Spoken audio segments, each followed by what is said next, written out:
தினம் தினம் வேலைக்கு போகிறதுனால எல்லோருக்குமே அந்த வேலை பழுவுனால ஒரு சோர்வு. அப்பாடா அப்படின்னு வேலை முடிஞ்சு வீட்டுக்கு கிளம்புனா ட்ராவலில், சிக்னலில், டிராஃபிக்கில் கஷ்டப்பட்டு அது இன்னும் சோர்வாக்கி விட்டுடுது. எப்படா வீட்டுக்கு வருவோம் அப்படின்னு நினச்சிட்டு இருக்கும்போது 8 மணிக்கு இல்லை 9 மணிக்கு நைட்டு காய்கறி வாங்கிட்டு வாங்கன்னு சொல்லும்போது பல நேரங்களில் கடுப்பு தான் ஆகும்.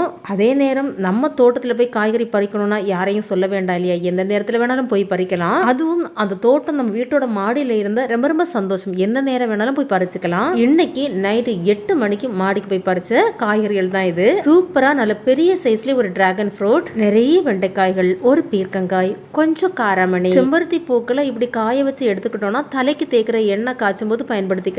கொஞ்சம் ரோஜா பூக்கள் பூத்திருக்கு, அது சந்தோஷமா கடவுளுக்கு படைச்சிருவேன். ஜாதி பாருங்க இப்பதான் விரிஞ்சுக்கிட்டு வருது, அவ்வளோ ஒரு வாசனை. கடைக்கும் போக வேண்டாம், வெளியில போய் கஷ்டப்படவும் வேண்டாம். நம்ம வீட்டு தோட்டத்திலிருந்து இயற்கையான காய்கறிகளை சூப்பரா நாம அறுவடை செஞ்சாச்சு.